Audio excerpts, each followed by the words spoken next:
Welcome, welcome, welcome, everyone, to Universal Citizens Media Live Call-In Show. I am Andrew Bartzis, and I'm joined today once again by David Ellis. Welcome, David. How you doing today? I'm doing great, Andrew. How are you today? Doing wonderful. So I want to take a moment on this inaugural show to reach out to everyone that's there. Come on into the chat room. So those that are going to have their hands raised will be the ones that get to ask questions. That's the way this works. So all those people that are listening right now in the future as a binge or a show a few days from now, if you want to come in and be a part of the live call-in show, you've got to go to the email list. If you're not on the email list, just sign up for that. And every Tuesday and every Thursday, we'll be doing these live shows. Those that are inside the Zoom room, which is a maximum of 500 people, there's a YouTube side, a Facebook side. So there's an unlimited amount of people, but there's only one room that we'll be taking callers. You can call in via a phone. You can come in via computer, tablet, whatever. Zoom is one of those things that makes it very easy to interact. Now, these people that have their hands up will also be asking questions of them. We'll be taking surveys. And as we grow the show, we're going to be bringing multiple different guests on from many different genres because we're going to tap into that feature where many of you like to go out and get your PhD in YouTube, watch 12, 15 hours of videos and think you got it all. What we're going to do is bring some of the top guests from various structures, things to start educating you. And one of the things we want to begin to educate you is on breathwork. So, David, let's talk about breathwork and give them an exercise. Okay, so breath is life is not an understatement by any means. You literally survive by every breath you take. Now, there are many different components to breathwork. People just think, well, I'm breathing, it's fine. But breathing is not as simple a process as people think. So why do breath work? Because your body relies on oxygen. Every cell in your body relies on oxygen to survive. And if your cells aren't happy, you aren't happy, or no body process is happy. So breath work is actually a very integral part of life. Years ago, before commercialization, it wasn't that hard. You breathe in and you got the correct amount of oxygen. In today's commercialized and industrial world, however, you're going to find that a lot of people are deoxygenated, and you can see it in their faces. They look flat, for want of a better word. And pollution is a very big thing in today's society. So what we want to do is, first of all, make you guys aware that oxygen is very, very important. And we're going to get into that a little bit later on the show. But then let's try to do a breathing exercise. I'm a little bit conflicted as to which breathing exercise I should give right now. Let's start with a very basic breathing exercise. Okay, so for the next 4 days, you're just going to try to clean your system. And we're going to do an exercise called Kapalbhati. So basically what it is fire breathing. And I'm just going to demonstrate it to you. So you're going to take short breath, a very short breath, about 30 times. So it kind of looks something like this, very short. But you notice that my whole body moved because I'm actually sucking the diaphragm in, navel, back into the spinal column and emptying out the air. So you're going to do 30 times, and then you're going to take one long breath and release it after the 30th time. Okay? So you're going to do that for 4 days, okay? And that is going to raise the heat inside your body quite a bit. It will. It will also jumpstart your metabolism, which a lot of people need, okay? So you're going to do that for the next 4 days. After the 4th day, you're going to try a different exercise, right? And what the exercise is geared towards is opening your mental centers. It's geared towards making your mind clearer. So I'm just going to demonstrate. If you place your thumb, block one nostril like this. With the other nostril, you're going to inhale for 6 seconds, slowly drawing it in. So it would be something that looks a lot like this.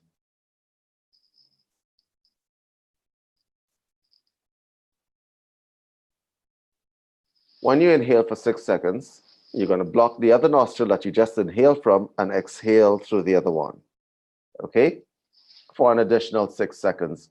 Full exhalation, emptying yourself completely. When you are finished, you can switch nostrils. So this will be your intake nostril. And the outtake is a, that is referred to as cross breathing. Okay? And it's actually very useful when you want to clear your mind. For the meditators inside this room, you guys would notice, you guys would know what these exercises are. Okay? How long should they do it for? Like 10 minutes, twice a day? The intake and the outtake exercise, you should probably repeat that 10 times, however long it takes. Okay? Not everybody can do this comfortably. There are a few facts about the human body that you guys should know. You will always have a dominant nostril, meaning the air pressure coming in one nostril is always going to be less or more than the air pressure coming in the other nostril. You always have a dominant nostril. It changes throughout the day, depending on what you're doing, but there is a dominant nostril where the air pressure is different. So that would be the first fact you have to pay attention to. What cross breathing does is try to equalize that, okay? So you're going to try to equalize both channels, so to speak. So you're going to try to do this. There are other metaphysical effects of this, but what you're trying to do is open both nostrils. You're going to try to fill the lungs, and you're going to try to clean them. Okay? The effects on your minds are quite dramatic, but I'm not going to tell you the effects on your mind. I want you guys to actually do it. Okay? So you're going to do Kapalbhati for 4 days, religiously, morning and evening. 30 and 1 long inhale. 30 short breaths, 1 long inhale. Forceful breaths and 1 long inhale. And you're going to do that cleaning exercise for an additional 5 to 6 days. And then guys could come back and tell us what the results were. Of course, if you're a meditator, you would notice the results, but I think anybody will notice the results. It will give you a pretty good idea of how important breath work is, how important oxygen is to your body. But please try it and let us know. Thank you, David. So I want to turn to the chat room now. For everyone that's in there, if you don't know how to raise your hand, click on the participants button, and you'll be able to raise and lower your hand from there. Just click over your name. So everyone take time to learn how to do it. So everyone that's in there, raise your hand. Raise your hand, raise your hand, raise your hand. Except for those that are dealing with children and all those other things that can't go and raise their hand. But this is how we ask and get people to come to be on our callers here. So we want to ask anyone that has any business questions, people that are in the healers industry and want to upgrade their business. This is not just about readings and contacting. Both David and I have come to do this show to expand it many, many fold. So we're asking for people that are out there that want to have questions about what's going on in their life, things that we can help them solve, wellness recipes that both David and I have that can help change and alter your life. So we want to open up the callers now. So Robert, spin the wheel of callers. Okay, first caller is Angela Miller. Angela, how are you doing today? Hello, I'm fine, thank you. How are you? You're just a little distant. Can you come closer to the phone? Coming in. Can you hear me? Yes, Angela, how you doing today? I'm very well, thank you. How are you? Doing great today. What questions do you have for me and David? I do. I have a bit of a quandary going on. So basically, I'm at a point where I'm nearly ready to launch 3 businesses, all in the healing and wellness area. I really don't feel happy about registering with the System of Domination and Control or the Corporation of London. And I'm just sort of looking at options. Now, I prefer for my new enterprise to be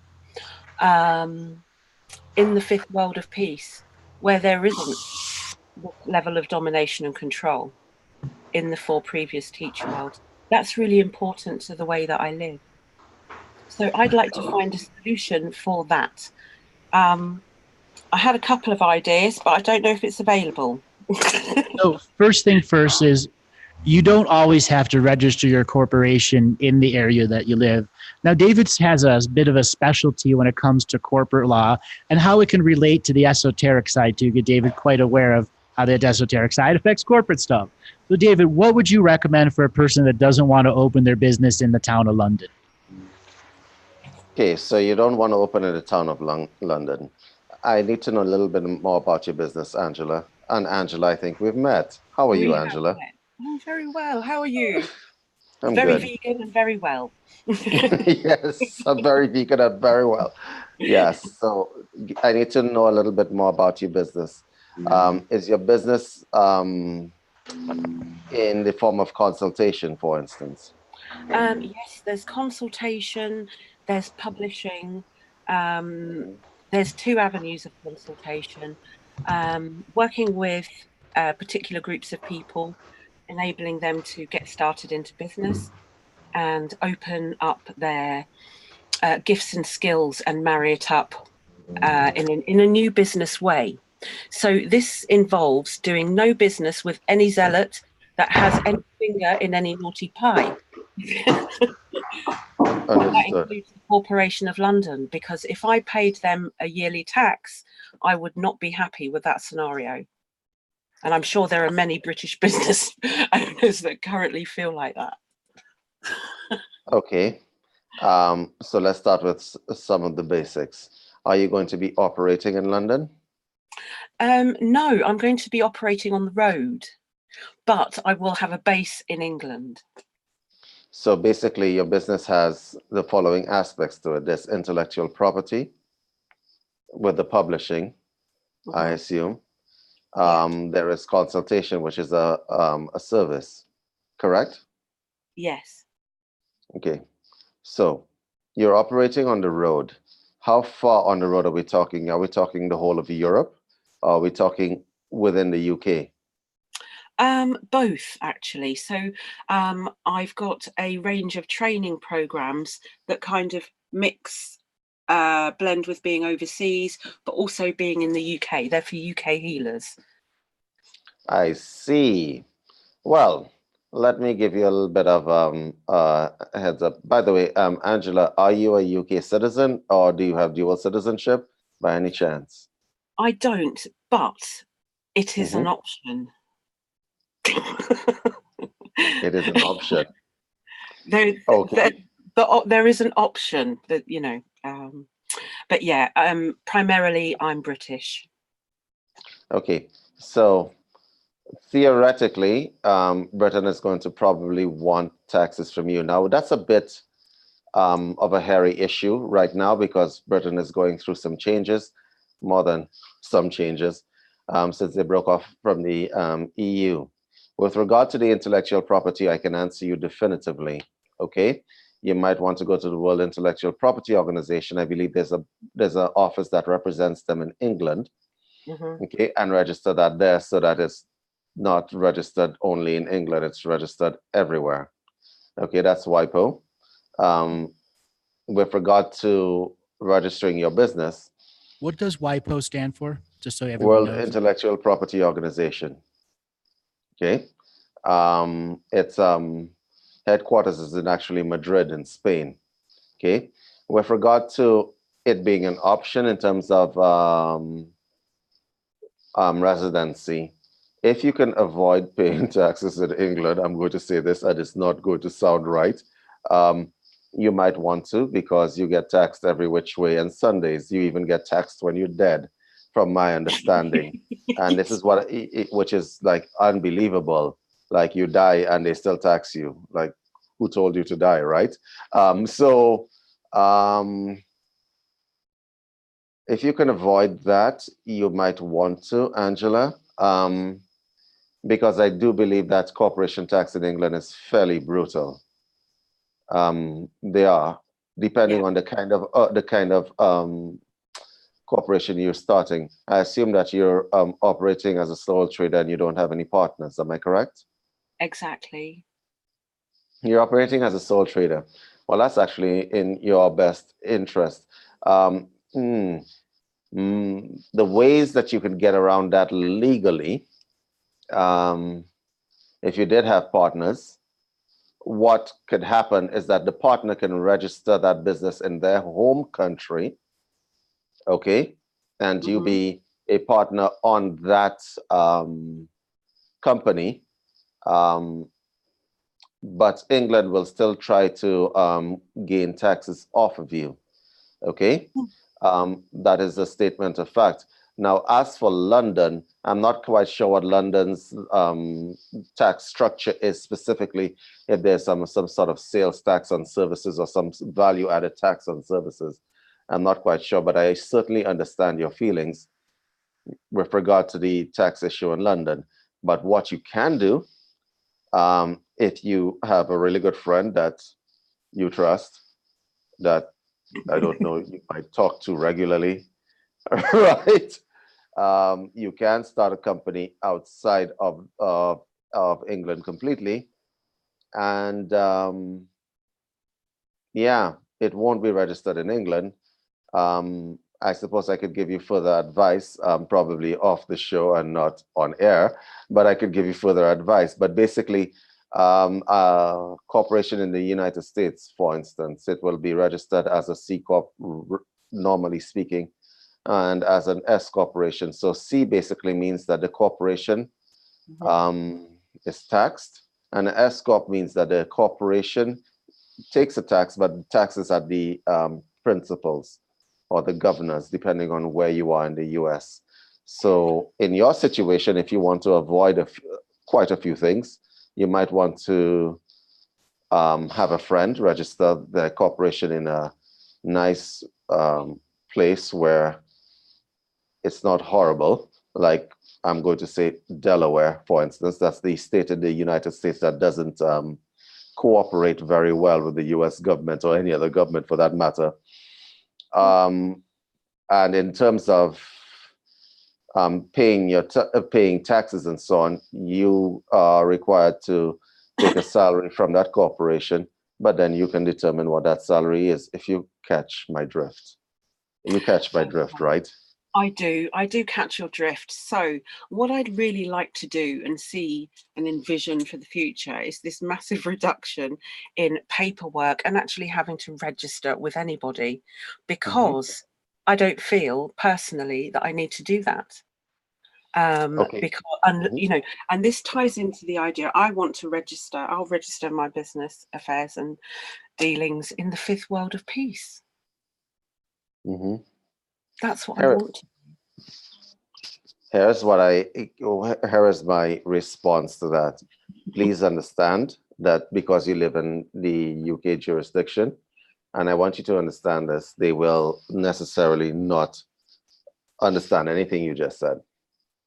So they will require taxes, and they will require registered, is depending on whether what you are doing is a regulated activity. So for instance, if there's consultation, what kind of consultation are we talking about?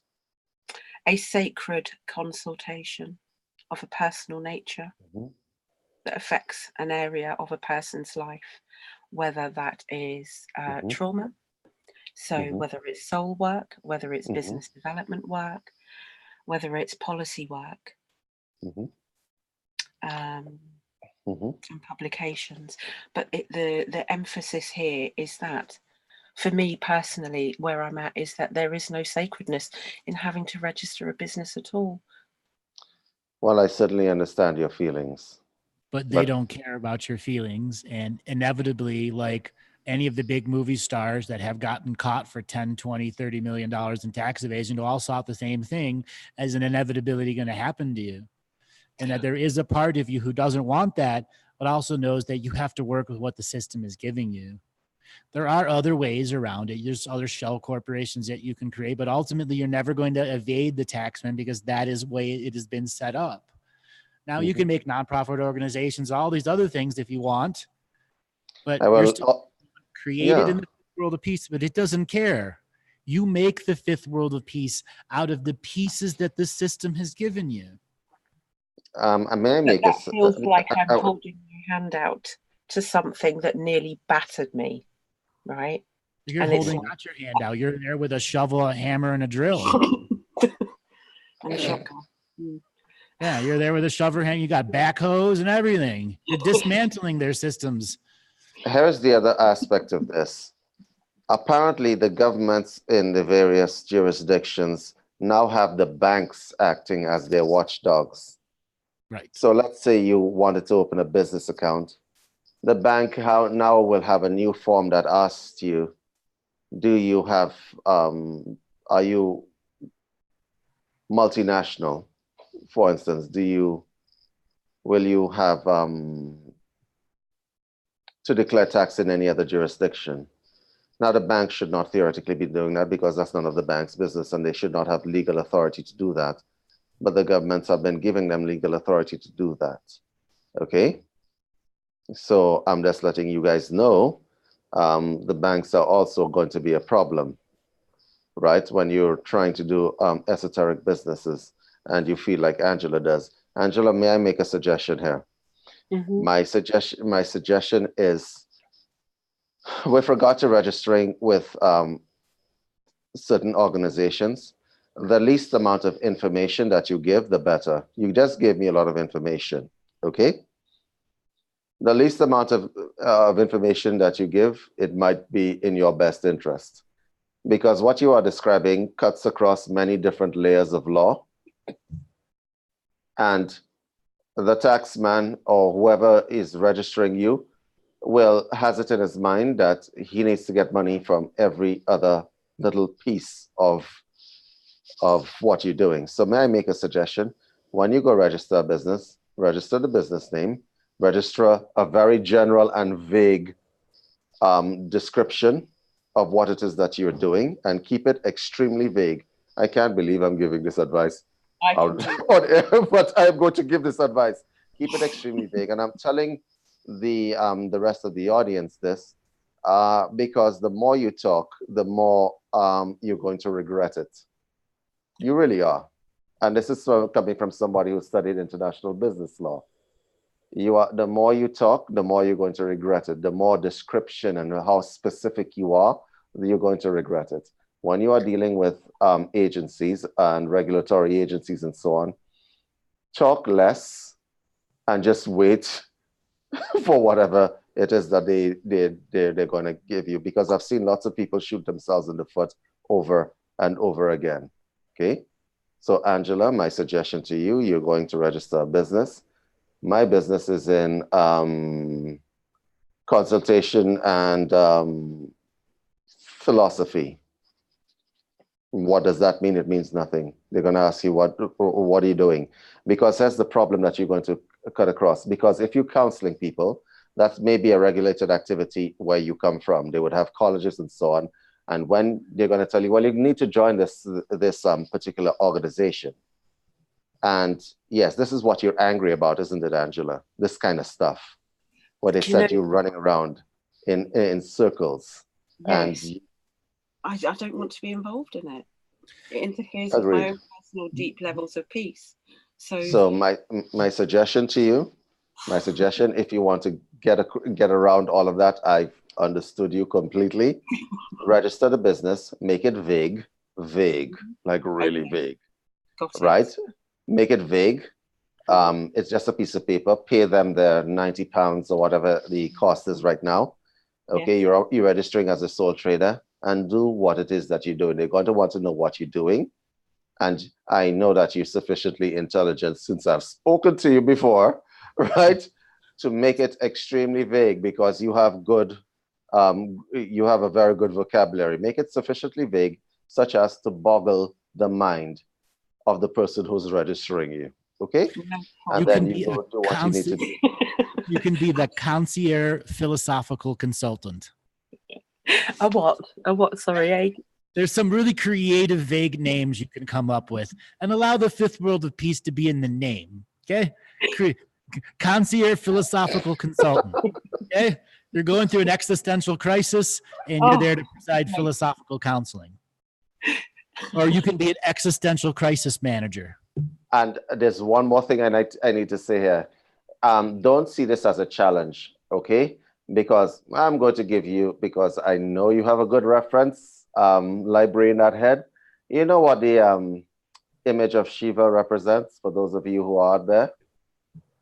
Okay, you see that snake around his neck? It's because he made the evils of the world his friend. So, Angela, there could be a lot of humor to be derived from registering this, trust me. Okay? Take it from somebody who's had to deal with businesses before. There is humor to be had. There's a lot of humor. Okay? So when you register that business and you put something in there to tell them, oh, you guys are idiots, and they don't see it, the humor that you will derive will be a lot more. Yes. Right? I'm there. Than anything else you could get. Okay? Can I ask a question about international law? So Sure. Who issues the universal commercial codes? The universal commercial codes. Who issues them? Okay, so let me explain how international law works.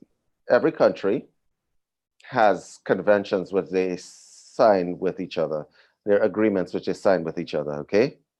And there are bodies for everything. For intellectual property, it would be WIPO, okay? For quality assurance standards, and it would be another body. So to say that one particular body issues them is not necessarily correct. In the EU, you all have a specific kind of law which is highly bureaucratic. And make no mistake about it, Britain is still functionally part of the EU, okay? So it's exceedingly bureaucratic. So you pull people from different places, kind of like the UN, and they hash out the code. So they have a bunch of people who sit down and they pretty much formulate whatever they want to formulate. And they usually get it wrong, which is why everybody gets upset and leaves. So no one body does that. Not one nation does that. But I will have to say that certain nations have a bigger influence than others, if you catch my drift. Okay. Certain nations have a bigger influence than others in policy making, in everything. I'll give you an example of what I am talking about. So do you know what, I'll give you an example of what I'm talking about in international law. You know the UN General Assembly? Yes. Okay, so it's made up of 5 nations, correct? And how could that be fair? Well, any one nation can veto the decisions of the rest of the 4. You know that. This is not a majority thing. Okay? Which is why you got Russia on one side vetoing stuff, you got China on another side vetoing stuff, and you have the US vetoing stuff. But I don't want to get into that kind of political discussion. This is not a show for that.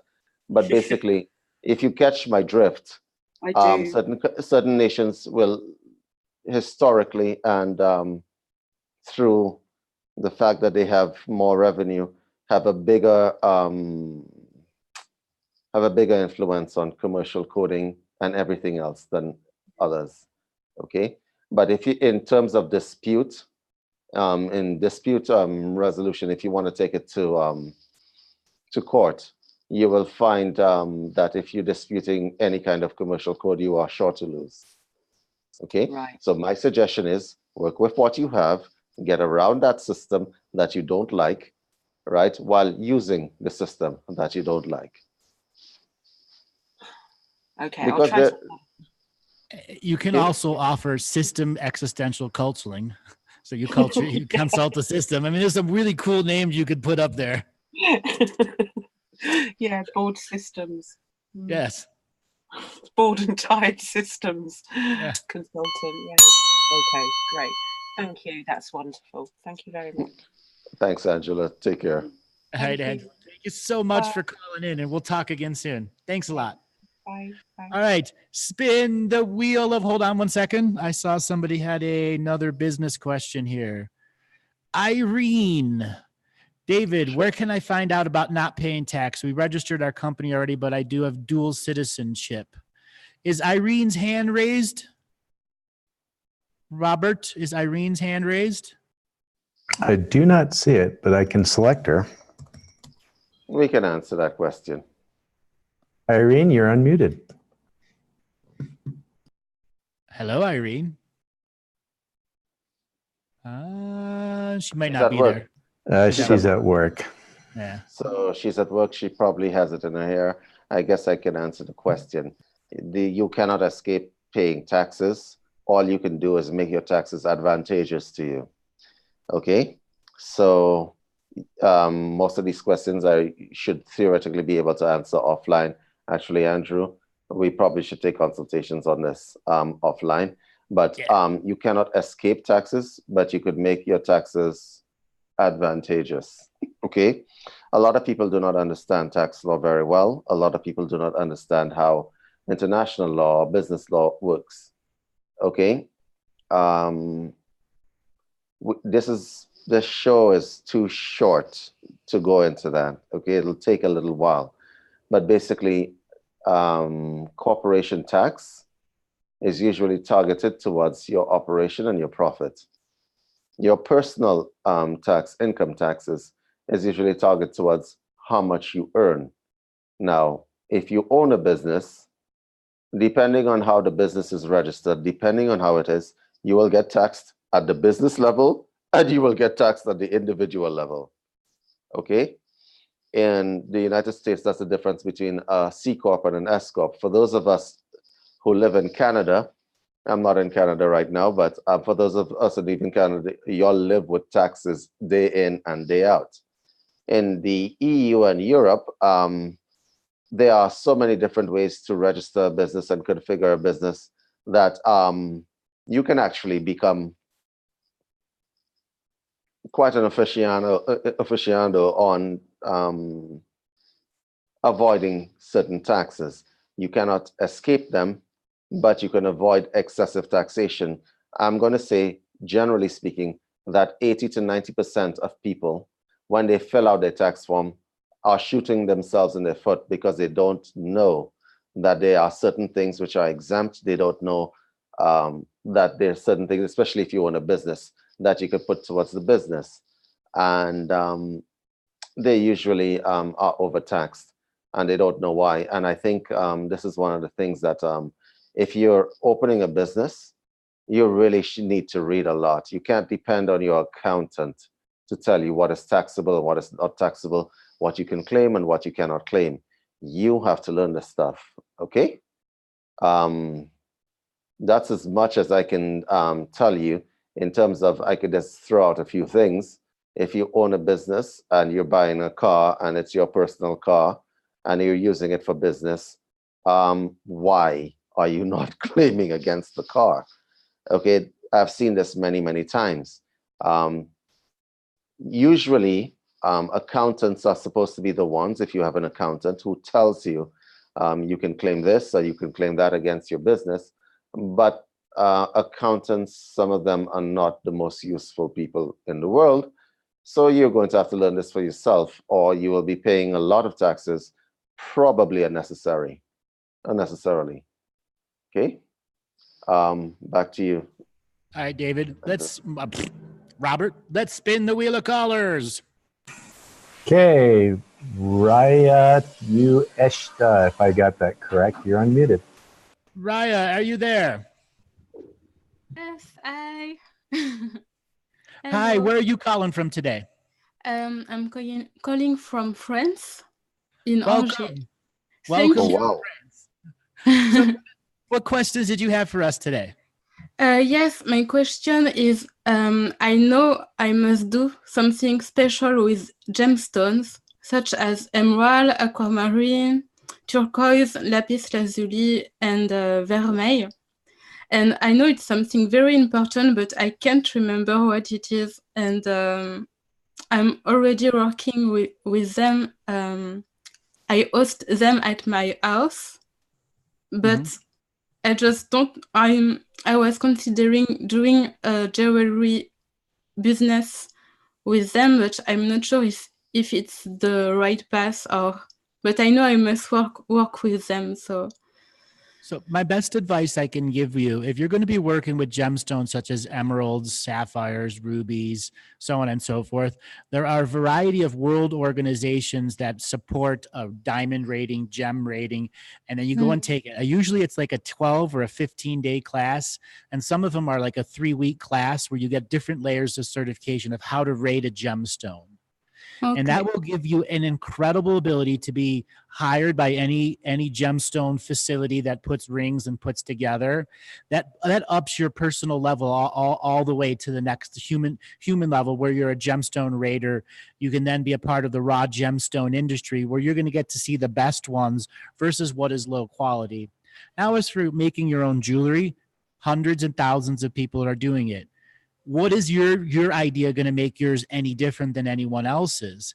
Here is where many people who get into the jewelry industry, they feel just because they've made something that everyone's going to buy it. It has to have a sparkle to it far more than the gem. And that is where your personal creativity. Now, there are a variety of other classes that are associated with the gemstone industry that are specific for building rings, building necklaces.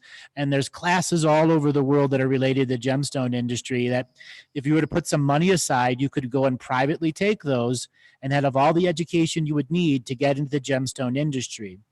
Now, I know you have a spiritual reason behind it, that the stones are calling to you. Stones have been calling to human beings since the dawn of spirituality. The rocks on the ground have been calling people to pick them up and make objects out of them since the dawn of people seeing rocks. It's nothing new, but it's something ancient in everyone's soul. And when I get people like you who come to me and say they want to open a business, they want to do this, the stones have spoke to you. Now you're going to let them speak to you in such a way that they can educate you on the way the world works with stone, how they're commoditized, how they're traded, what they really want out of becoming in jewelry. You talk to most gemstone people that are setters or stone workers, they say the stone talks to them, just like an art piece. You've got to find that zone where the art of stone gets deep into you. Okay. Thank you very much. I started to create pendulums and a necklace with them, but I know, like you said, just creating is just not enough. I have nothing special, so I was just dreaming about creating a business around it because it seems fun, but I know business is a lot of work to do, and it's true that knowing them better and being in a better communication and connection with them is super important. So what business experience do you have? Absolutely. I start business around energy, not exactly healing, but let's say treatments with people, but it didn't work, and I just lose money around building my own website, etc. And it didn't took off because I just didn't do all the marketing parts. And right, I run into this all the time where people think it's the website is everything, but if you don't have the infrastructure, a lot of times you're wasting your time and investing in the website. Maybe I want to bring David in here, and maybe he could help you understand some of the things that the things you've got to put down first before you get running. Okay, thank you. Okay, what is your name? My name is Reya Yueshta, but my birth name here, let's say it's Sarah, but I don't call myself Sarah anymore. So my parents call me Sarah. So you're French, and that name sounds Middle Eastern. So tell me, where are your people from? I was adopted from Mali when I was 4 months old, and my parents are French, like French, white French, let's say, because I don't have a better word. And so, but Sarah is yes, a name very shared in the whole world. So okay, so can I call you Sarah? yes, of course. Okay, because I kind of like that name. So Sarah, Part of the reason your business didn't take off may have to do with marketing. Mm. So when you say you lost money on a website, websites nowadays are very easy to build. Okay. Once again, I don't have the time to take you through all the aspects of this. The website that you were building, what went wrong with it? I didn't have any traffic, so Okay. that's the problem. Yeah. Okay. So when you build a website, there's something called search engine optimization. Okay. Mm. Now, sometimes it's a paid service, and sometimes, depending on the hosting provider, where was your website hosted? At first, I was with OVH, but Mhm. then I changed to make it more simple for me and just do with WordPress because they have the whole plan. Okay, WordPress is the building tool. I understand. WordPress is the building tool. Where was it hosted? Who was the company that hosted your account? Where did you pay your bills for your website to? Where?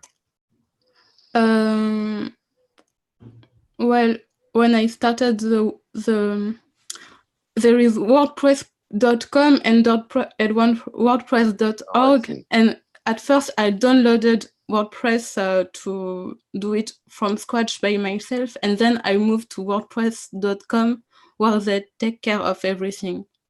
Okay, may I make a suggestion? Yes.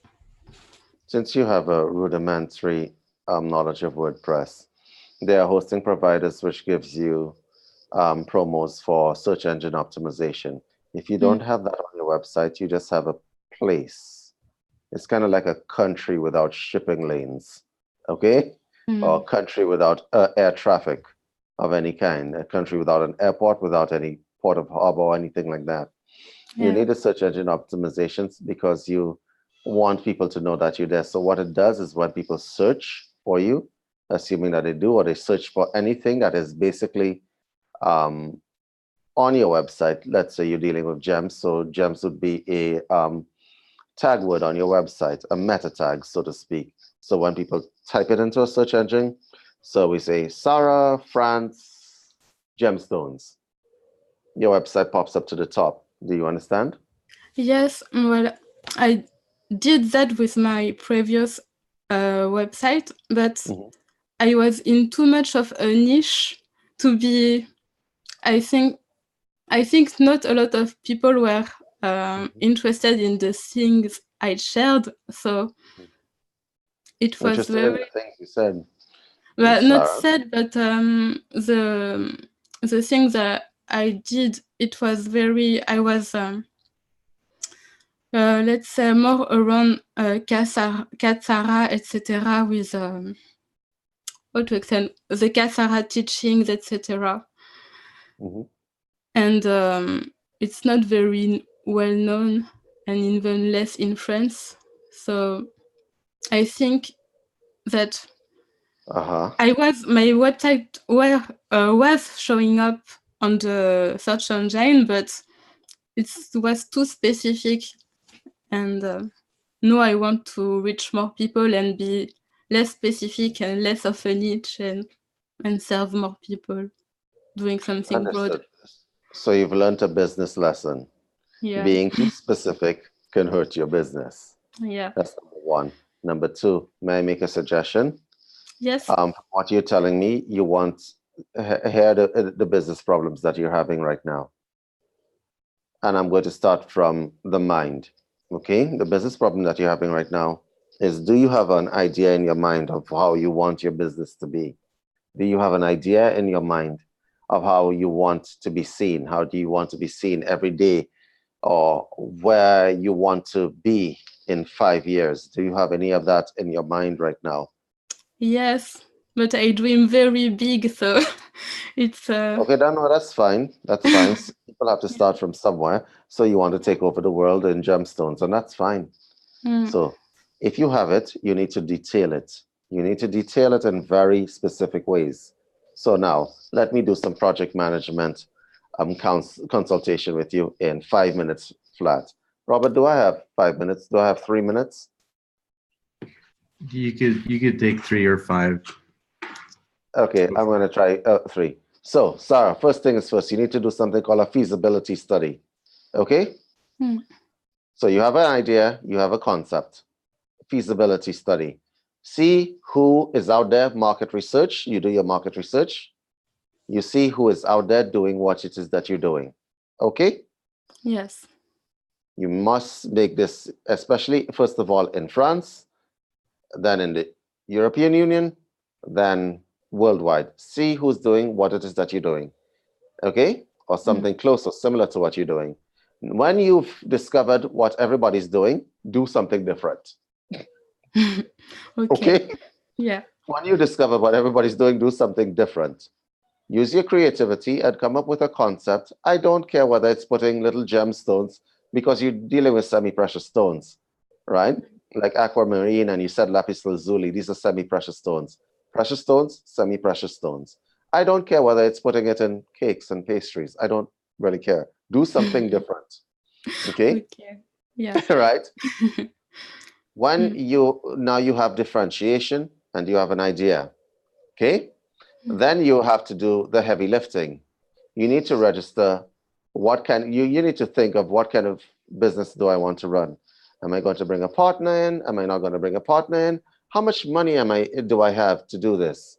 How much money do I want to make? You have to have all these things planned. It's sounding like a lot of work, isn't it? But it's not really. I can do it. Yes, you can. Yeah. So you need to have an idea what your financial constraints are, what your financial allowances are. You need to know how you're going to structure that company, the legalities of the company. Is it legal to trade semi-precious stones in France? You need to get that under control. And then once you have that concept and you have your idea, once you have these things, start knocking them down. So today I'm dealing with the legal stuff. Tomorrow I'm dealing with the finance stuff. The day after that, I'm going to be dealing with the project management stuff. Project management is very important, okay? Because what I'm doing here is giving you a list of stuff that you need to check, okay? Yeah. Now, what I'm doing here also is giving you the concepts of a business plan, okay? You need to have a plan, okay? If you don't have a plan, what is going to happen is that you're going to be waffling all over the place. Yes. Okay? So, let me give you a few. I'm going to, off the top of my head, because I do have a friend who deals with gemstones. You were trying to make necklaces and stuff. You know, everybody does that, right? Yeah. Okay. Have you ever thought about making art with gemstones? No, Like I never thought about it. No, but because you know what? You're in France. You know this, right? Yes. You know that art and culture is very big in France, right? Yes, but it doesn't pay that much when you don't know how to put yourself out there. And for now, I must learn the skill to like So personal putting branding, yourself out etc. there. Yeah. The marketing aspect. Let me give you some advice on marketing. You went and made a website, but you didn't. Did you have a Facebook page? No. Did you have an Instagram page? I had, and then I had phases in my life where I just needed to close everything down to heal because it was too painful before. And so no. Okay. But I totally can redo them. So yeah. Yeah. So the website, people need to know about the website and you need to tell them to get there. But Facebook and Instagram work differently. So you need the social media machine working. If you want to add high tech and you have extended resources, okay, there's ClickBank that you could click and send people traffic to your website. Somebody, Jenny, if you want to put that in there. There's ClickBank and there's other places that can actually promote your website for you. But if you want to get yourself out there, people need to see you working and see who you are. Like You seem like a nice person, and you have a very interesting name. I'm sorry, but that's actually people are like they like that. Yeah, They they like do. different and unique. They like different and unique. So may I make a suggestion? Put yourself out there. I suspect part of you is a little bit cautious about how you step in business. Yeah. Business is like one of the exercises in human life where it's literally like jumping off the cliff. You can't jump off with half of your Yeah. body. You need to jump off with everything. Okay? All right. So you can't be halfway in and halfway out. Be committed. Put yourself out there. I don't think you have a business problem as much as you have just a bit of a directional problem in terms of the project manager. Make plans, execute them one after the other. Okay, Yeah. that's number one. Number two, be committed. Be very, very committed. Okay, so get yourself social media accounts and put yourself out there. You're going to get negative feedback because it's social media, but you're also going to get positive feedback. Okay? Okay. All right. Thank you so much for calling in, Sarah. Thank you very much. You're Thank welcome. you. Have a great day. So, David, we have another business question. We're going to bring on Greg, and he has an idea that he's working on for educating children and parents. Greg, are you there? Mm-hmm.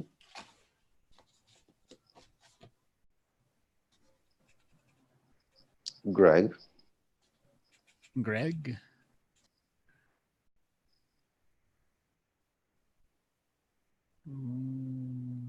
It won't. Robert, can you unmute him? He's messaged saying it won't unmute him. Greg, are you there? Hello. Yes, Greg is here now. Greg. How you doing? Where are you Okay. where are you calling from? Hey, where are you calling from today? Los Angeles. All right, welcome to the show. So what is your business idea with children and parents? Okay, so I used to teach kids how to swim, and I've always had a talent for working with kids. And it pretty much got to the point where it's more or less like a challenging state of being for me. I can get kids to develop any amount of self-esteem, courage, overcome their fears, etc. But I haven't been able to figure out how I'm going to take that to the next level and start working with parents, because I obviously it's better to work with parents and go big instead of just individually working with the kids myself. So I've always been trying to figure out how I bring that together into a business model, and I was wondering if you guys can help me with that. I can't hear you. 1 second. All right. Okay. All right. What infrastructure do you already have? Do you have a website? How long you been in business for? So I don't have an infrastructure right now. I'm trying to figure out the best way of going about it, and I just wanna. I'm kind of like getting back into it. For a while, I stopped because of my own issues, I guess. I just once something gets to be easy and it doesn't really bring me much, which was also a question. It's like when you follow your joy and it doesn't bring you that much, because I was surprised, why did getting to that state of being with kids not actually bring me any much opportunities?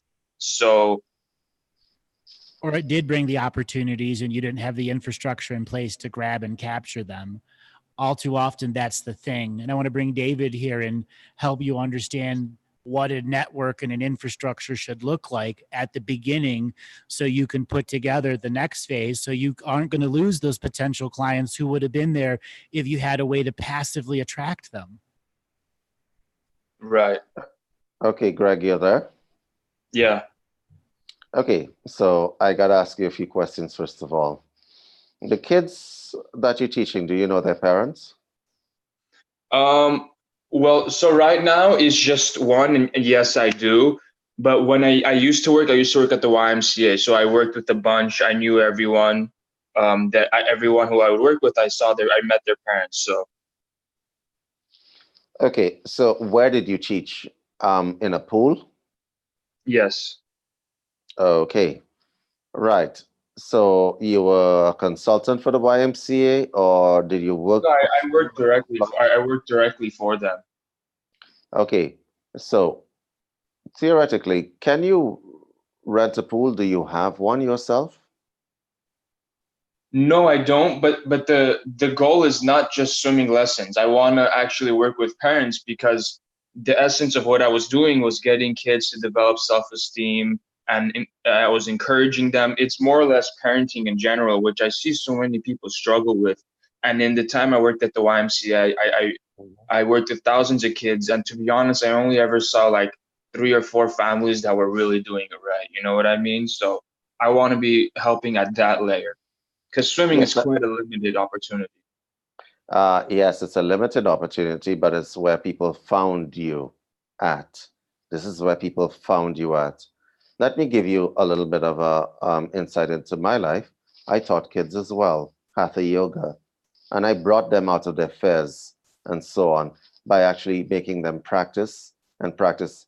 And some of these kids, oh, I wish I could share a screen with you, were able to do quite amazing things, okay? Which is how their parents came involved, because I started teaching the kids and ended up teaching the parents and the grandparents. Never mind.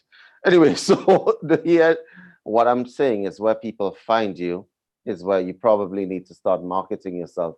So here's the thing, you know, if you had a network or you got names or on or a friendly basis, at least with the parents, you can actually email them and say, hi, my name is Greg. Remember me? I'm the swimming instructor.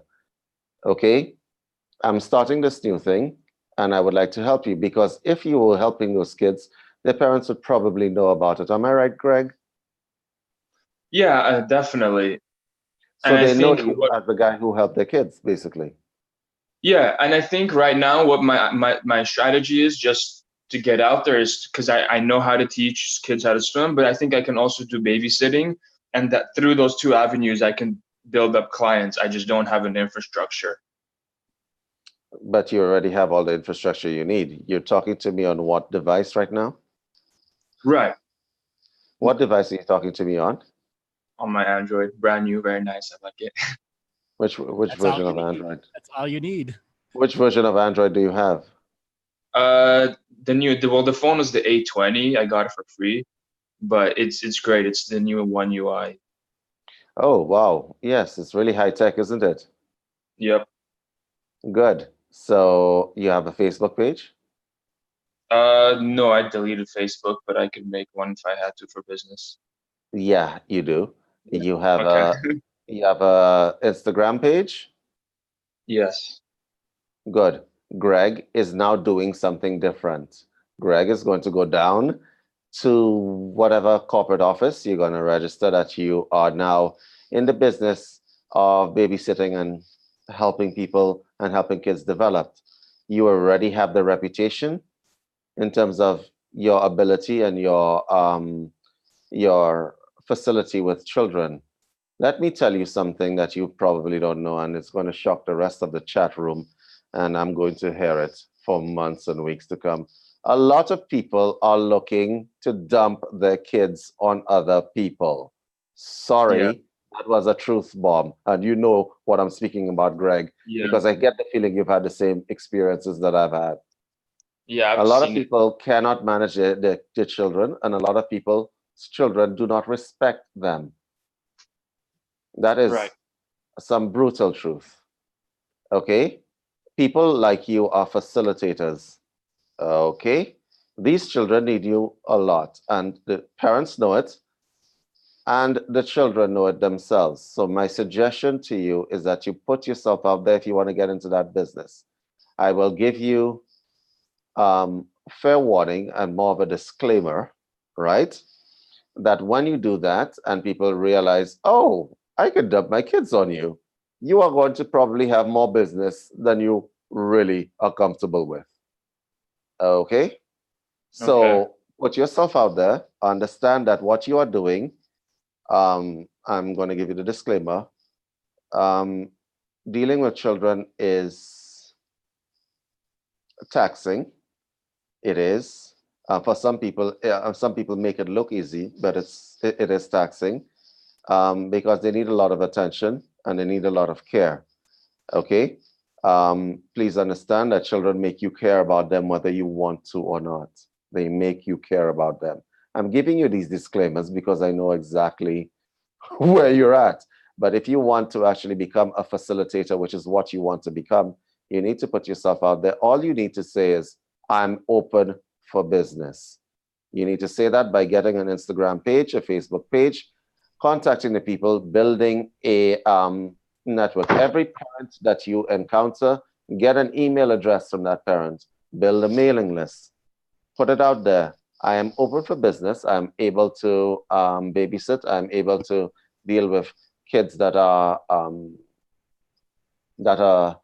having challenges. And what you might want to do, Greg, you say you live in Los Angeles, correct? Mm-hmm. You might want to take a adult child facilitation course. I believe even, wait, the YMCA does that, right? It still does that? Does the YMCA still provide those courses for the consultants? You know, I don't think I know what that is. There are child, well, in Canada, for instance, there are respect and education courses for people. So if you go to Red Cross campus in Canada, let me see if I can get this website up for you. If you go to the Red Cross, I used to be a lifeguard too, but yep. I don't know if that's what that is. Yeah, you can actually take respect and education course, so that people who like paperwork and what have you done, you can satisfy that requirement for them.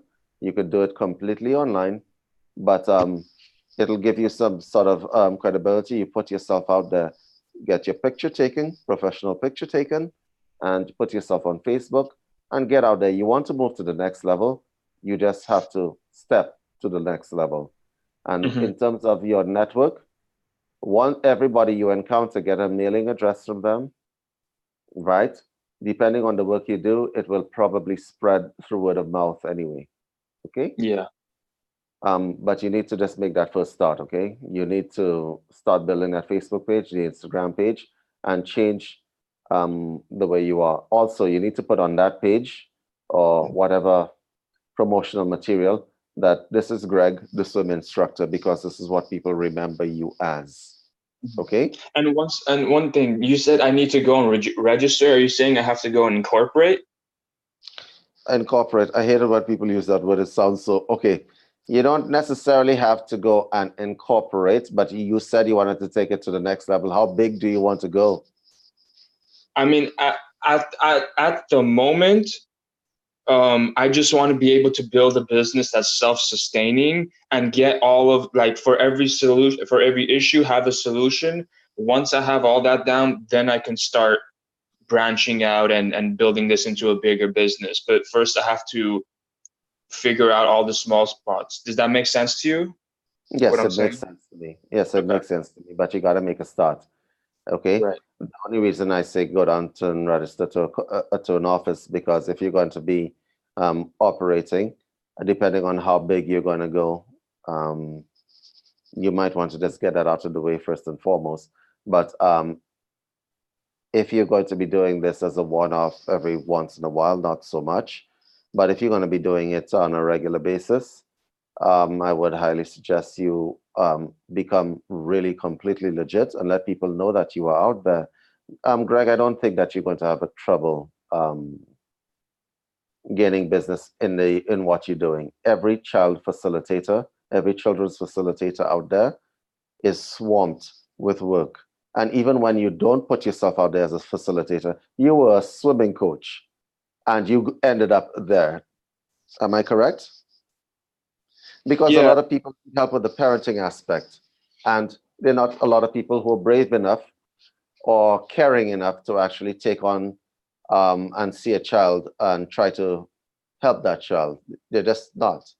So you could take the average swim instructor will not extend the hand to children that they see are facing challenges. You clearly are. So maybe you shouldn't have been a swim instructor at all. Maybe you should have been a child facilitator, because there are not too many people that have that caring aspect of themselves. Do you think I'll need to get a formal degree, or will that not be necessary? Well, let me ask you a question. The children that you helped, do you think they cared about whether you had a degree or not? No, but the parents will look into that stuff once you start to get bigger, right? Here's what once you start to get bigger, how big do you want to go? Which is what the question I asked you. When you become like a state level institution, okay? If you become a state, you're gonna need to probably get higher degrees, but I would suggest you start with respect and education courses as a facilitator. I have a website for you. I'm trying to pull it up. Yeah, because I don't really have, there isn't really anything I can't accomplish with kids. So I don't really, as far as my skill set goes, I don't have much of a limitation as far as like I could influence the education system should I be able to like finesse my way into that world. But that's its own thing. As far as the skill set of working with kids, I don't really have any blockages. Okay, excellent. Jenny, if you could just drop into the chat if you're listening to me, redcrosscampus.ca. If you could just check out the website and click on the tab Respect and Education Courses, copy the link and drop it into the chat and help this man out, because if you just start with these courses and then build yourself, get money, and then you could go do your degree in child psychology if you wanted to. Okay? It doesn't have to be some Stanford or Harvard degree, because honestly speaking, when you're dealing with kids, no matter how many degrees you get, and I have a couple myself, no matter how many degrees you get, it will not prepare you for dealing with children. Okay, it just won't. That's for the parents. You're either natural at it, or you probably aren't, or you have the skill for it. But most people do not. So I could say, yes, the parents will look for the degree, but the truth of the matter is that it's like, can you get a degree to become a parent? No, you can't. You just have to step in. Okay? Yeah, that's a really good, I guess you could say, comeback. Yeah. I like that one. So, okay, we have a bell. Thank you for calling. Thank you so much. So instead of taking a break today, because David needs to go a little bit early, we're just going to do another caller. So Robert, spin the wheel of callers. Okay, next caller will be Francis. Francis, are you there? Let's see, I'm not seeing an option to unmute Francis. Francis, if you don't have your audio engaged on your device, please do so. Move on to Jonathan. Jonathan, are you there? Hello. Hey, yes. Jonathan, where are you calling from today? Huntsville, Alabama. Huntsville, Alabama. Welcome to the show. What questions do you have for us? Thank you. Well, first of all, I called in about a month ago, I think, right before I went on to this job interview as a cook. And and it's funny because like since I've been listening to you, I told myself, or I felt like whenever I am able to speak to the Galactic historian or, get on the show, it'll happen. And then it happened for the first time last month. And I've been working pretty hard, and I'm at a point in my life where, I don't know, I'm inspired to really continue working on myself. And part of that brings me to contract revocations, and I've been doing them for maybe like 6 years now, 7 years. And I've noticed periods whenever I do them and am following like my own schedule, and then periods when I'm not. And it's like, is that common to go back and forth? And yes. It's the journey with the daily practice that has hindsight and foresight into it. There's a give and take in our internal journey to be in a dedicated process of making our life and imprinting in it, knowing that we have an out loud name it to claim it system. Because if you don't name the problem, you don't know really what it is. Now, does it matter what school of thought, philosophy, existential crisis you're in? They all come down to the same mechanics of what the daily practice does for you. So now let's look at this in a form of extremes. What is the things that are the most positive things that contract revocations have done for you? Willpower and really like just better thought patterns. And it seems like, although I like what David said before about just because you're a spiritual person doesn't mean like that you're a good person.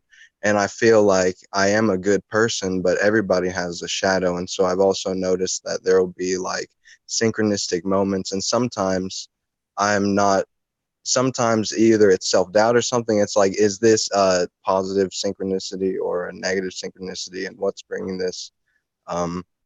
And so whenever I have taken a break from doing the contract revocations, I find that like my willpower goes a little like down. I might start drinking a little bit more, which I also feel like at times I can be super, I want to embody like the best me. And then at other times it's like I need to be human and like let myself have these human experiences. I can't just always be like woo woo all the time. You can't be up spiritual's ass so much that you're coming out their mouth. Yeah. Okay. Unfortunately, so many people do that with spirituality. They're a muppet to their own spirituality, the big hand up their own ass, pretending to do spiritual stuff. If you're not getting joy and happiness out of them, you got to take a break from them. And there are times we take a break from our spiritual process, and sometimes long vacations. But when we come back, we learn we have lost nothing and gain a whole new perspective. It's a way to see that the daily practice is a lifelong journey of evolving the self.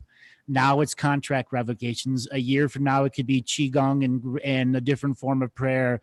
2 years from now, it can be God knows, whatever it is that you want to be. We're at a point where you're saying the spiritual practice, daily practice works. How do I stay committed and encouraged? I want to bring David here. David's trained Olympic athletes. He's worked in martial arts and has gotten a high level of it. Commitment and courage are one of the staple things he's learned. And David, what advice do you have for someone that's on that path of the daily practice and how to stick with it? Thank you. Okay. So you're on this daily practice. I want to address something Andrew just said, which I've actually addressed in more than one show. Spirituality operates in the spiritual world, but you still have to live here, unless you're planning on joining the spiritual world anytime soon. That's the first thing. No. With regard, right? You still have to live here, and you can't. Whereas one permeates the other, whether you're religious or spiritual, or unless, of course, if you're atheist and you believe in nothing, but even an atheist believes in themselves. So theoretically, there's no such thing as a non-believer. So what I would highly suggest that you do with regard to this, please make sure that you respect both worlds. Respecting one over the other is a recipe for disaster. Okay? Now, I could go down the philosophical route with you. I don't know how much philosophy you read. That would be the first thing. Yeah. Tell me. Go ahead. Well, I have been led through, I love to read. I developed a love for that as a kid. I've read Nietzsche, and other than that, I have studied lots of different things. But as far as an actual philosophical book, that's one that I can remember, which was really interesting. And that side of literature does interest me a lot, but I can't classify specific names. Okay. Esoterically speaking, you know what a hexagram is, right? Yes. You know, there's a triangle pointing up and a triangle pointing down, and they're interlocking with each other, right? Yes. It means what's up, spiritual, is down here, and what's down here is also up there. Do you understand that? Yes, and This is that go ahead. the awareness of that and just the number 6, because growing up you have this um thing about the number 6 where it's bad, but ultimately it's like it's a truth of like almost um you're bound to effects and things happening, and like what is above is below, and but yeah. So you understand the principle of omnia ab uno, as above, so below. So I'm going to tell you and everybody else in this chat, if you're one of those spiritual people, not necessarily that I'm a spiritual person, but I'm just going to say that if you are a spiritual person and you are only concentrating on what is above, then you will miss what is below. And below means that you have to every day get up, go to work, pay taxes, pick up kids and stuff like that. And what you might want to do, Jonathan, when you are trying to keep yourself onto that path, here's a few tips that I can give you off the bat. Discipline is not all it's cracked up to be. When you use force and you're trying to be disciplined, you will fail. And I'll explain to you what I mean by that. If you're the kind of person who wakes up and says, I've got to go exercise, I have to, it's for my body and stuff like that, you're not going to last long in the exercise game, okay? You're just not, and I'll tell you why that is. Because you can't force yourself to do something, anything. You see, you have a subconscious mind that wants something, and a conscious mind that's you rationalizing that I need to go exercise because I need to be healthy, or I need to go do my spiritual practice because I need to be spiritual. Okay? And your subconscious mind is stronger than your personality. Do you understand that? Yes. Yes. So it's kind of like if you are in a relationship, you know that person is bad for you. You know it wholeheartedly. This person is a bad person. I can explain it to you, right? But you still find yourself with the individual, okay? You know that the Revlon commercial is just a Revlon commercial, but you're going to find yourself buying it because the TV ad told you. Well, let me tell you, discipline operates kind of like that. If you use force and force yourself to do something, you are not going to last long. You are not going to do it. You have to cooperate with your mind. So now that we've gotten that out of the way, let's start with the actual advice part. If you have a spiritual discipline or a spiritual practice or any kind of practice that you're trying to stick by and live by, you need to absorb that thing into your DNA. You need to become that thing completely. Wow. So recently, I picked up doing, because I lost the recordings of my voice with different contract revocations that I had, but I still have the heart meditation teaching, and I was doing it yesterday for the first time in a few months, and it was funny because it's almost like there's a place in my heart, and I thought this morning, I was like, that would be a question to ask about, it's almost like it's formed an area in my heart where I don't know if a permanent spiritual court of equity might be the proper term for it. And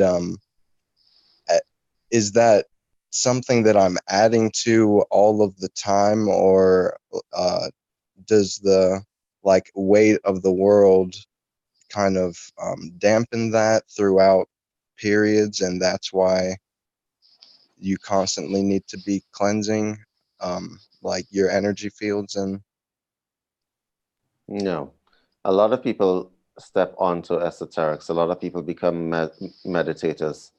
Okay, when you step on to certain paths in life, it doesn't matter whether it's esoterics or spirituality. It doesn't matter if you join the gym. It doesn't really matter. The same principle applies.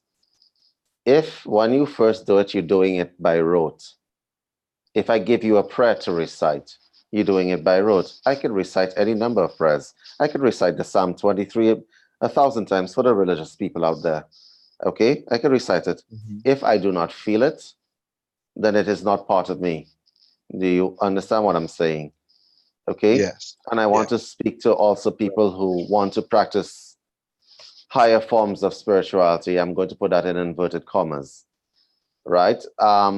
Everybody wants to recite some spell or something like that, and people, and especially if it's a destructive spell. Well, actually, that's actually a little bit easier. But everybody wants to recite some spell or make some sort of affirmation and so on. That affirmation, the words that you utter, has to be part of your DNA for it to have any meaning whatsoever. Okay, I'm not giving you some vague concept like The Secret. I'm going to say it, right? I'm not giving you a vague concept. I'm telling you that if you want to stick in your practice and you want your practice to be something that's constant, you must immerse yourself totally in that practice, such that any part of you that is not part of that practice becomes the minority. So right now, that space in your heart that you're talking about, Jonathan, has to grow. And the way you make it grow is not by utilizing force, but by utilizing silent will. Okay? There's a big difference than force. Forcing yourself to pick up a paper and read it, nothing will come of it. Nothing will come of it. You have to become that thing. If you're reciting a revocation, whether you're reciting a prayer or whatever else, praying effectively means that you are the prayer. Your whole body, the physical part, the mind part, your spirit is the prayer. Everything is engaged in that prayer. It's kind of like, let me see if I can find. This is my Apple mouse. If I put the batteries halfway into this mouse, it will not work. If I put one battery into this mouse, it will not work. When I put both batteries in, the whole mouse is the device. Do you understand what I'm saying to you, Jonathan? You have to expand that heart center until it becomes bigger and your whole body becomes the revocation. Your whole being becomes the revocation. Or else you're going to have blowback. And let me tell you something about spiritual practice or any kind of practice. When you go to the gym and you lift weights, the only reason you stick with it is because you see the results, correct? Yeah, okay. Okay, so here's another aspect of discipline. Results creates discipline. Okay, there are lots of people who I meet. I don't necessarily want to go down or stick into the esoteric realm, who want to be magicians. They want to be sorcerers. They want to be conjurers. They want to be witches and warlocks, but they never manifested anything. How long do you think their dedication is going to last? Long enough for an entity to find. Long enough for an entity to find them and lead them down that path. How long do you think their dedication is? It's not going to last long. Okay, you never manifested anything. You are not a magician. You never lifted a weight in your life. You don't have a muscle on your body. You're not a weightlifter. So my point is, results usually creates discipline. Okay, so Jonathan, let me give you some advice here. Okay, concentrate not only on the cause of things, but also the effect of things. Make the two of them come together. I'm trying not to speak esoterically here. Okay? See the results of the things that you're doing. Concentrate on the results, and it will create the discipline that you're longing for. Because when things work, you stick with them. Okay? It's like the first time somebody got an iPhone or Samsung. I don't want to give anybody any unnecessary advertisement here. But the first time somebody got this new cool smartphone like the last caller, it just works. And you're sticking with it, aren't you? You're going to be using it. You're going to be using it. You're going to be using it. The fascination with what works and what is manifest will create the discipline that you're looking for. So if discipline is hard for you guys, manifest things. But the way you manifest things is not by being halfway in. Okay? Make your entire body the battery, the device, the transmitter. Okay? You are the whole thing. not halfway. It's not your mouth that is uttering the words. It is the whole thing. Your toenail is uttering those words. Do you understand, Jonathan? Yes, I like that imagery too. I think that's really powerful. Every hair on your body, every hair follicle is involved in what you are trying to manifest. This is what a lot of us are. It's a very sublime, and they don't teach this in schools because they wait for you 12 years down the road, 20 years down the road to discover, oh, I wasn't putting my entire everything into this. For the religious people in the chat room, whether you're Hindu, Christian, whatever else, I could recite 1,000 Gayatri mantra. How many people go to the yearly Gayatri mantra? They sit down in satsang and they're reciting the 508 recitations, and their butt goes to sleep. Are you really engaged in this? You're just going there for whatever reason. You must be fully committed. And that would be my advice to you. Once you're fully committed, you see results. Once you see results, it creates discipline. That is the chain of events that you're trying to create. That would be my total advice. Andrew, tell me what you need to do. David, you hit the nail right on the head. For 6.5 years, going on 7 years, I've been giving every which way to describe commitment. Courage is not mystical. It's something we summon, that there is results driven. And when you have another person that can reiterate the same thing from another point of view, and then get something across to Jonathan, and thanks. And Jonathan, you called in a couple weeks ago, didn't you? That was a very good question. Yeah. Several weeks. Yeah, that's right. I remember. How have things been since you've decided to stay stable and not move around? Well, I moved out to a rural area, and basically I just go to work and come back home. And I've had some ideas come to me for my book, to start continuing on one specific story. I'm going to have some money to be able to invest in some art supplies. I bought a new guitar that I've been picking on. He mentioned exercise, and I have started to kind of retake care of my body, and that's kind of what stimulated the thing about contract revocations, is because while I exercise, my brain always goes to that and trying to also pray while I'm exercising. And then you mentioned exercising the demons, I think it was the last show. So with music, that is also a very big passion of mine. And y'all were mentioning earlier with another caller about marketing themselves. And I have music on SoundCloud, and I'm working right now. So I haven't really had time to put towards my music, but that's something that I want to do in the future. And yeah, I mean, y'all mentioned Facebook and stuff like that, and that was good advice, which I'll be using as well. There are many, many marketing plans out there, but right now where you're at, it's not about investing dollars. It's creating the passive awareness. Facebook, Instagram, Twitter, they all have a broadcast platform which you can put music up and get a Google Pay source. All simple things you can do right from your phone. You don't need to do any more than that right now. You need stability. And like David said, let the results show the discipline. You got a guitar, you got the artwork coming, you're living high. You're not on the side of the street with no hope, are you? No, not anymore. Okay.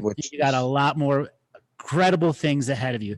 Thank you for calling in and checking up, and you've got some really great questions. Thank you so much. Thanks. Have a good one. All right. David, this has been another really special show. All right, everyone, we're going to be back next Tuesday, 2 p.m. Mountain Time, and then next Thursday, 10 a.m., 11 a.m., sorry, Pacific Time, Mountain Time, whatever time it is with the email. I have my all mixed up. We are reaching out these new hours, so we are going to be putting out even more content under Universal Citizens Media. All right, everyone, if you haven't signed up, go to andrewbartzis.com, sign up for the email list, and then we will be getting more shows for you, more content for you. David, any last words for anyone? Yeah, I really don't like the last word. It's kind of like any like last meal. It kind of sounds like so final. Yeah, we will be back next Tuesday, and we will be bringing something else to you guys. We like the business questions. Please challenge my mind, please. Please challenge Andrew's mind. We like those kinds of challenges. We will be seeing you guys next week, as we said. And be sure to shoot us an email and let us know how it goes. Jonathan, thank you for calling us back and letting us know how you are. We like also the return callers. So please, for those guys we have answered, let us know how it goes with you guys, okay? And I guess that's it. All right, and David does do stuff. I see a question in the chat from Takara. Does Mr. Ellis provide service otherwise? Yes, you can contact David at info@Unified Health Systems. And David, you have another email. David will be taking sessions here. It's just a matter of clearing up some time, but we're going to be getting David to do private sessions, much like I do, for those that want to really advance their journey. David, what other email did you want to give out? Okay, you guys can probably find me at david@unifiedhealthsystems.com. Jenny can drop that into the chat. Jenny, you want to drop that into the chat for our viewers?